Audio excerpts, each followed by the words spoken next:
जिंदगी के रंग हजार और तेरा प्यार, दोनों इस तरह मिले कि बात बन गई। जिंदगी के रंग गीतों के संग प्रोग्राम में दोस्तों आपका स्वागत है। आइए आपको मिलवाते हैं हमारे आपके जैसे सज्जनों और महिलाओं से, जिनकी बातें सुनकर, जिनसे बातचीत करके आपको बड़ा मजा आएगा और उन्हीं के पसंद के गीत भी हम इस प्रोग्राम में सुनेंगे। तो चलिए शुरू करते हैं इस प्रोग्राम को। दोनों इस तरह मिले कि बात बन गई, हर खुशी सिमट के तेरा साथ बन गई। नमस्कार दोस्तों, आप सुन रहे हैं कार्यक्रम जिंदगी के रंग गीतों के संग, और आज का रंग है एक शिक्षिका की उड़ान के आसमानी रंग का। मैं आपका दोस्त आलोक कुमार हमेशा की तरह आपसे मुखातिब हूं। आज हम मिल रहे हैं एक ऐसी टीचर से जिन्होंने अपनी जिंदगी के हर फेज को नए रंग, नए जज्बे के साथ जिया है। दिल्ली के एक रेप्यूटेड स्कूल में 30 साल तक टीचिंग का समर्पित सफर, और रिटायरमेंट के बाद भी सीखने, आगे बढ़ने की लगन, यही इनकी पहचान है। डांस का शौक, भरतनाट्यम सीखना और मंच पर परफॉर्म करना, मंडला आर्ट और गार्डनिंग में मन लगाना, एनवायरमेंट कैंपेन से जुड़ना, इनकी लाइफ वाकई में इंस्पिरेशन से भरी हुई है। और सबसे खास इनका प्यार रेडियो और ऑडियो प्लेटफॉर्म से। अपना पॉडकास्ट शुरू करना, मेंटजा पर सोलफुल कन्वर्सेशंस करना और साधु जी के साथ खलील जिब्रान द प्रॉफिट पर 30 अर्थपूर्ण चर्चाएं करना, ये सब इनकी क्रिएटिव और थॉटफुल जर्नी को बखूबी बयान करता है। तो दोस्तों, स्वागत कीजिए एक आर्टिस्ट, एक इटर्नल लर्नर, शुचि भसीन जी का, जिन्होंने जिंदगी को सच में एक कला बना दिया है। नमस्कार शुचि जी, आपका बहुत बहुत स्वागत है। नमस्कार, नमस्ते जी, जय हिंद। आप सबको गुरपूरब की लख लख बधाइयाँ। सबसे पहले और आलोक जी, आपका और समीर जी का और इस मंच का मैं दिल से धन्यवाद करती हूँ कि सबसे पहले बात करते हैं आपकी टीचिंग जर्नी की। दिल्ली के एक रेप्यूटेड स्कूल में 30 साल तक पढ़ाने का अनुभव आपका कैसा रहा? कुछ हमारे साथ शेयर कीजिए वहाँ के अनुभव। जी 22 साल की उम्र से ही मैंने पढ़ाना शुरू कर दिया था, और उस समय का जोश और पैशन बहुत अलग तरह का था। पर जैसे जैसे समय बीतता गया, घर के रिस्पॉन्सिबिलिटीज और हर चीज को साथ करते हुए बहुत कुछ सीखा भी और बहुत कुछ सहा भी। The journey was very challenging. जिम्मेदारियों के साथ साथ पढ़ाई का, बच्चों को पढ़ाने का जो तजुर्बा चाहिए होता है समाज के लिए, चरित्र निर्माण करना बच्चों का और उनको हर तरह के अच्छे संस्कार देना, नई दिशा दिखाना, ये सब ध्यान में रखते हुए मैंने अपनी जिम्मेदारी को पूरी तरह से निभाने की कोशिश करी। और हमेशा यही रखा मेरे दिमाग में कि बच्चों को पढ़ाते समय मैं खुद भी साथ साथ उनके साथ ग्रो कर रही हूँ, कुछ नया सिखाना, पढ़ाना, जिसके साथ मैंने बहुत कुछ सीखा। धैर्य, सहानुभूति नहीं कहूँगी मैं, समानुभूति, दैट इज एम्पैथी, रचनात्मकता और अडेप्टेबिलिटी से बहुत सारे वैल्यूज जो है वो सीखने को मिले। अब जाहिर है क्योंकि बहुत चैलेंजिंग रहा होगा, और दिल्ली जैसे शहर में स्कूल आना जाना, ये भी बहुत ही एक टफ टास्क रहती है, आई एम श्योर। जी जी बिल्कुल, काफी डिस्टेंस था मेरे घर से और स्कूल का, तो दिन के 4 घंटे तो आने जाने में ही लग जाते थे। जी जी। इसके साथ साथ घर को संभालना और स्कूल की पढ़ाई की जिम्मेदारी सब साथ साथ ही चलता है। एक टीचर के तौर पर आपके लिए सबसे यादगार या रिवार्डिंग पल कौन सा रहा होगा? आई एम श्योर बहुत सारे ऐसे पल आए होंगे, लेकिन कोई खास जो आपके जहन में हो। जी, पल तो ऐसे बहुत सारे थे, पर एक एक साल के लिए मैंने बीच में ब्रेक लिया था। तो उस दौरान मुझे एक बच्चे को एंट्रेंस एग्जाम के लिए तैयार करना पड़ा, दून स्कूल के लिए। और उसमें 5th स्टैंडर्ड की पढ़ाई जो है वो 7th स्टैंडर्ड के लेवल तक की तैयारी करनी थी उसमें। अच्छा। और जो मैंने उसको 6 महीने तक पढ़ाया और वो एंट्रेंस एग्जाम में पास हुआ। एंड उसके पेरेंट्स ने बहुत बहुत खुश हुए कि भी हाँ, हमारी हाँ, पूरी इच्छा थी उस बच्चे को वहां तक पहुंचाने की और आपने उसमें हमारा सहयोग दिया। तो वो पल बहुत ही खूबसूरत पल था बहुत ही मेरे लिए। पेरेंट्स ने बड़ा ग्रेटिट्यूड फील किया होगा, क्योंकि दून स्कूल का जो स्टैंडर्ड है उसकी पढ़ाई करना, वो भी ऐसे दिल्ली में रह के, और उसके एंट्रेंस को क्लियर करवाना, आपने बहुत बड़ा काम किया। बिल्कुल बिल्कुल, बहुत बहुत बहुत बड़ा काम के साथ साथ मैंने भी बहुत सारी पढ़ाई करी। है। नेचुरली, बिल्कुल सही बात है। तो इतने लंबे समय तक बच्चों और पेरेंट्स के साथ जुड़कर आपने खुद भी बहुत ग्रो किया होगा, खुद भी कुछ सीखा होगा। कोई ऐसी बातें जो बच्चों से हम सीख पाते हैं, ऐसा क्या ख्याल है आपका? बच्चों से तो खैर वैसे तो हम हर किसी से हर समय कुछ ना कुछ सीखते ही रहते हैं। जी जी पर जी। बच्चों के साथ जिंदगी जीना जो है, अपना बचपन फिर से जीना, बच्चों का जो खिलखिलाकर हंसना और बेपरवाह होकर अपने कामों में लगे रहना, ये सब सीखने पर तो लगता है कि भी हम फिर से अपना बचपन जी रहे हैं। शुचि जी, रिटायरमेंट के बाद आपने भरतनाट्यम सीखा और स्टेज पर भी परफॉर्म किया। ये इतनी एनर्जी और ये इंस्पिरेशन आपको कहाँ से मिली कि मैं ऐसा आप कर सकती हूँ, और फिर स्टेज पे परफॉर्म करना? भाई थोड़ा बहुत सीखना तो चलिए कोई बात नहीं है, लेकिन स्टेज पे परफॉर्म करना तो बहुत बड़ा काम है। आपने कैसे किया ये सब? कोविड का टाइम था, हम अच्छा। सब ने बहुत कुछ सीखा और बहुत कुछ खोया उस टाइम। हर चीज में ऑनलाइन, जो शिक्षा प्रणाली से लेकर नौकरी तक हर चीज ऑनलाइन हो गई थी। तो उस समय मैंने भी एक डांस की क्लास ज्वाइन करी। एक 1.5 साल तक भरतनाट्यम सीखा उससे। और फिर हमें जब कोविड में लॉकडाउन खुला तो हमें फिर मौका मिला कि हम स्टेज पे परफॉर्म कर सकें। और ओके। यहाँ मैं बताना चाहूंगी कि मैं सबसे बड़ी थी उम्र में उस ग्रुप में, और 6 साल की बच्ची से लेकर उस समय मैं 58 की थी। 58 years I was the oldest student there, from a teacher to a student. बहुत अच्छा सफर था वो, और बहुत कुछ सीखने को भी मिला उस दौरान। एक्चुअली पार्किंसंस को फाइट करते हुए मैंने सोचा था कि कुछ नया करना चाहिए लाइफ में।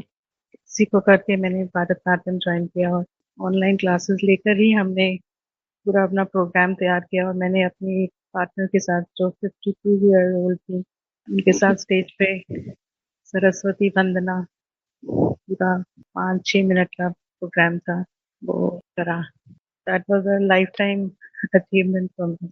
बहुत खूब, बहुत खूब। और सबसे खूबी की बात तो आपकी ये नजर आ रही है कि आपने ऑनलाइन क्लासेस लेके भरतनाट्यम के बेसिक सीखे होंगे और फिर उसको परफॉर्म जी, किया। ये कमाल है, ये बहुत बड़ी बात है। हमें बिल्कुल क्योंकि भी मौका नहीं मिला कि हम स्टेज पे रिहर्सल कर सकें या कुछ। जी जी दो जी तीन फिजिकल रिहर्सल कर दी, क्योंकि उन दिनों में लॉकडाउन थोड़ा बहुत तो फिर भी चलता था, क्योंकि आपको उतना पास में नहीं रहना लोगों के, और थोड़ा जी। डिस्टेंस मेंटेन करना है, ध्यान में रखते हुए भी हम ऑनलाइन ही क्लासेस, ऑनलाइन ही प्रैक्टिसेस करते रहे।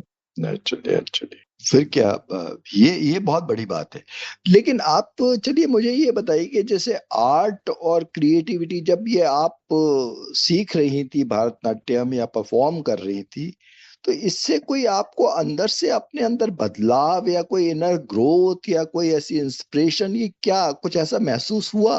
कुछ चेंज आया आपके लाइफ के आउटलुक में या इनर स्ट्रेंथ में? ऐसा कुछ लगता है आपको जी इससे? जरूर। मेरे ख्याल से डांस और म्यूजिक ऐसी चीज है जो हर किसी को बदल सकता है, एक इंस्पिरेशन होती है। वही इंस्पिरेशन मुझे भी मिली, और पॉजिटिविटी बहुत रही मुझ में इस दौरान, और अभी भी मैं उसको बरकरार रखती हूँ। क्योंकि पार्किंसन जैसे, इसको फाइट करना पॉजिटिविटी के बिना नहीं हो सकता। काफी पॉजिटिविटी और डिसिप्लिन जो है वो बहुत जरूरी है। आर्ट और म्यूजिक बहुत कुछ सीखने को है, और अभी भी सीखना चाहती हूँ, पर कई बारी अपनी लिमिटेशंस होती हैं तो नहीं कर पाता इंसान। जी पर यस, इनर स्ट्रेंथ तो बहुत आती है इन चीजों से, जब आप अपने आप को महसूस कर सकते हो। इन सब में जी फाइंडिंग योरसेल्फ, सेल्फ डिस्कवरी होती है। जी जी जी। तो पार्किंसन के साथ आपने ये चैलेंज लिया और किया, बहुत बड़ी बात है। आपके जज्बे को सलाम है, मैं तो यही कहूँगा।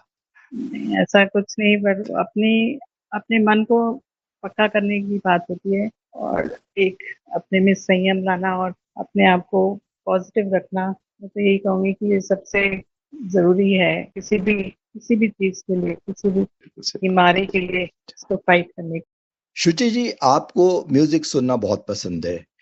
अब थोड़ा सा हमें बताइए, क्योंकि कौन से हिंदी सॉन्ग्स या सिंगर्स आपके दिल के बहुत करीब हैं, जिनको मिलके सुन के आपको सुकून लगता है और मजा आता है? लता जी, आशा भोसले, किशोर दा, मोहम्मद रफी साहब, मुकेश दा, इन सब के गाने सुन सुनकर ही हम बड़े हुए हैं, जो अभी भी दिल के बहुत करीब हैं। आजकल आज की डेट में बहुत अच्छे बहुत बड़े बड़े सिंगर्स आ गए हैं, पर अभी भी हमारा जो, मैं कहूँगी कि उस समय के गानों का जो था, उनका सुर और उनकी लिरिक्स जो थे, वो आज जी की डेट में कहीं नहीं मिलेंगे। अब तो फिर आपने इतनी लता जी, किशोर जी की बातें कर ली हैं, अब तो ये बताइए कि कोई ऐसा गाना जो आपको बड़ा मोटिवेट कर देता है, इमोशनल कर देता है या एनर्जाइज कर देता है, कोई जी। ऐसा गाना आप बताइए हमारे को, 2-3 गाने बताइए जो अच्छे लगते हैं। सफर का है गाना, एक जी जिंदगी का सफर है ये कैसा हाँ, है कैसा सफर। बहुत ही खूबसूरत। बहुत बढ़िया। और रोटी कपड़ा और मकान का मनोज कुमार जी के गाने हम्म, आज भी दिल को छू जाते हैं। जी जी। सफर के गाने तो बहुत अच्छे थे, मुझे याद है राजेश हाँ, खन्ना शर्मिला टैगोर की पिक्चर थी, जी जी। और जीवन से भरी तेरी आंखें मजबूर करें जीने बहुत के लिए, बहुत वो भी खूबसूरत। मुझे भी बहुत अच्छा लगता है वो। जी एक और है वो फिरोज खान के साथ में, वो जो तुमको पसंद हो वही बात कहेंगे। वही बात कहेंगे। हाँ, ये हमेशा मैं अपने घर में भी गाता रहता हूँ, क्योंकि इसके अलावा और कोई चारा नहीं है। जी, तो ये गाने, और बाकी क्लासिकल में कोई आपको खास पसंद है, क्लासिकल गानों में? ऐसा मैंने कभी बस ध्यान नहीं दिया इस तरफ जॉनरे का, अच्छा पर म्यूजिक सुनना वैसे ही बहुत अच्छा लगता है, कोई भी किसी भी अच्छा तरह का हो, हम दिल को छूने वाला होना जी। चलिए शुचि जी, अब आते हैं अपन आपकी अपनी दुनिया में, रेडियो और ब्रॉडकास्टिंग की दुनिया में। ये आपको इंटरेस्ट कैसे लगा और किस तरह से आप इनसे जुड़ी, रेडियो ब्रॉडकास्टिंग से? कोविड के टाइम की बात है, फिर वहीं से शुरू होती है बात। कुछ जी घर में खास करने को नहीं होता था, कुछ ऐसी तलाश थी कि भाई कंस्ट्रक्टिव होना चाहिए करने के लिए, जी तो मैंने अपना पॉडकास्ट शुरू कर दिया पहले तो। जी। फिर डांस की बात है कि मेंसा हम्म, आया सामने, और उस समय का मेंसा और आज के मेंसा में भी बहुत फर्क। उस समय हम कोई भी उसमें पार्टिसिपेट कर सकता था और हम लोग बहुत कुछ सीख पाए उस मंच पर। मैंने जी 115 के करीब सर्कल्स होस्ट करे, जिसमें आप अच्छा अपने आप कुछ भी किसी भी बात पर चर्चा कर सकते हैं, कुछ भी डिस्कस कर सकते हैं, चाहे आपके पास कोई दर्शक हो, सुनने वाले कोई हो ना हो, पर आप अपने आप भी अपने लिए कुछ कर, तो बस अपने आप को ऐसे ही इंगेज रखने के लिए, कुछ सीखने के लिए मेंसा ज्वाइन किया था मैंने। और आपसे भी उसी दौरान हाँ, मेरा भी है बिल्कुल। हमारी मुलाकात भी मेंसा पे हुई थी, बिल्कुल। तो अब ये बताइए कि मेंसा जैसे प्लेटफॉर्म्स जिसमें सब लोग जुड़ जाते थे, फ्रीली जुड़ जाते थे, ये आप इसके साथ काफी जुड़ी रही है। मैं वैसे ही ऑफ द कफ सवाल पूछ रहा हूँ, फिर आपने अब डिसकंटिन्यू कैसे हो गया ये आपका मेंसा से? एक्चुअली मेंसा की पॉलिसी थोड़ी चेंज हो गई थी। जी वो लोग केटर कर रहे थे यंगस्टर्स को इंग्लिश जी सीखने के लिए, तो जी। उन्होंने अच्छा। जैसे इंटरव्यूज के लिए बच्चों को तैयार करना, और हम्म वैसे ही आगे जो ये लोग देते हैं एंट्रेंस एग्जाम्स वगैरह जॉब्स के लिए और आगे की पढ़ाई के लिए, तो उन्होंने अच्छा। उस तरफ अपना डाइवर्ट कर दिया स्किल से। हम्म हम लोगों के लिए कुछ खास करने को था नहीं, तो धीरे धीरे वो डिसकंटिन्यू हो गया। अदरवाइज बहुत अच्छा चल रहा था, हम काफी कुछ सीखने को मिला, काफी लोगों से जुड़े और कुछ सीखा, कुछ सिखाया अपने लिए जी कुछ रेडी किया। आज भी सारे वो सर्कल जो है हमारे नाम के स्टोर्ड हैं और हम कभी भी उनको अप्रोच कर सकते हैं। अच्छा। हाँ, अच्छा, वो आर्काइव्स में तो होंगे, आपने जो भी सर्कल जी बनाए जी। थे, जो भी रिकॉर्डिंग्स की थी, अच्छा हाँ वो जी, सब वही सब हैं? वो अच्छा। सब वही है, तो वाह, कभी भी उनसे। हम सुन सकते हैं, कुछ भी सीखने को बहुत कुछ मिला वहाँ पर। जैसे जैसे उनका टारगेट यंगस्टर्स की तरफ गया, तो हम्म, हमारी तरफ से ध्यान हट गया तो हम्म। हमको भी डिसकंटिन्यू करना पड़ा स्ट्रैटेजी। अच्छा, फिर पॉडकास्ट की बात पे मैं वापस आता हूँ। आपने पॉडकास्ट में ज्यादातर कौन से सब्जेक्ट्स कवर किए थे जब आपने पॉडकास्ट शुरू किया था? ऐसी छोटे छोटे छोटी स्टोरीज को लेकर उनके बारे में मॉरल्स डिस्कस करना। It was not big thing, but छोटे बच्चों के लिए ज्यादा छोटी छोटी कहानियां लेकर उनके बारे में बात करना। और मोटिवेशनल स्टोरीज और इस तरह की चीज। शुचि जी, अब आते हैं एक फेवरेट बुक्स की तरफ। आपकी आपकी कौन सी ऐसी पसंदीदा किताब है जिसने आपका सोचने का नजरिया बदल दिया? Power of the subconscious mind जी। मेरे बेटे ने मुझे गिफ्ट करी और मैंने पढ़ी तो काफी मेरा सोचने का नजरिया भी बदला। और अभी भी कभी जब मैं थोड़ा डिमोटिवेटेड हो जाती हूँ तो मैं इस किताब को पकड़ के बैठ जाती हूँ और कई बार इसको पढ़ने का लगता है, कुछ कुछ पढ़ लेती हूँ तो वो पॉजिटिविटी और मोटिवेशन फिर से आ जाती है। अच्छा। वैसे तो बहुत बहुत बहुत सी किताबें हैं। एक टाइम था जब काफी पढ़ लेती थी, पर अब धीरे धीरे छूटता जा रहा है। जी जी। नहीं, बिल्कुल सही फरमा रही हैं आप। पावर ऑफ सबकॉन्शियस माइंड के बारे में कोई एक बात हम लोगों को अगर शेयर करना चाहें तो क्या शेयर करना चाहेंगे आप? कोई एक चीज। पॉजिटिविटी का ही कहूंगी मैं कि हम अपने आप को जो कहते हैं, अपने आप से जो बात जी। करते हैं, अगर वो नेगेटिव है तो नेगेटिविटी ही हमें आती रहती है। तो अपने आप को पॉजिटिव रखने के लिए अपने आप को पॉजिटिव एफर्मेशन चाहिए होती है, जो धीरे धीरे हमारे सबकॉन्शियस माइंड में जाती है और फिर वो ही हमारी रियलिटी बनती है। बहुत ये खूबसूरत, बहुत बढ़िया किताब है ये। जापानीज फिलोसफी इकिगाई, यानी लाइफ का पर्पस और जॉय, इस कंसेप्ट को आप अपनी लाइफ में कैसे महसूस कर सकते, कुछ बताएंगे इसके बारे में? ये क्या कंसेप्ट है और किस तरह हम अपनी लाइफ में इसको उतार सकते हैं? जी, इकिगाई का मेन कॉन्सेप्ट यही है कि आप जब सुबह उठें तो आपके मन में कुछ ऐसे विचार आने चाहिए कि आपको अपना दिन कैसे अच्छा बिताना है। जी। You have something in mind. आज मैं उठा हूँ तो मैंने आज ये करना है। जी। अगर हम ये सोच के चलें कि आगे हमारे लिए कुछ है तो हम उसी की तरफ बढ़ेंगे। अगर हम ये मान के चलें कि आज का दिन पता नहीं कैसे निकलेगा या कुछ करना है नहीं करना, तो कुछ भी नहीं कर पाएंगे। तो एक एम होना अच्छा। चाहिए। आप जब सुबह उठें तो आपको पता होना चाहिए कि आपको आज क्या करना है। वो आपको एक पॉजिटिविटी भी देता है और आगे बढ़ने की, रोज सुबह खुशी खुशी उठने की इच्छा भी देता मतलब हर है। व्यक्ति को अपनी जिंदगी में एक इकिगाई खोजना चाहिए, सुबह उठ के कुछ ऐसा पर्पस होना चाहिए लाइफ। छोटे छोटे ही चाहे हो वो, आप छोटे पर्पज से ही बड़े की तरफ बढ़ते हैं धीरे जी। धीरे। You have a purpose। बहुत खूबसूरती से बताया आपने। शुचि जी, आपने साधु जी के साथ प्रॉफिट पर 30 मीनिंगफुल कन्वर्सेशंस की हैं। ये आइडिया आपको किस तरह से आया?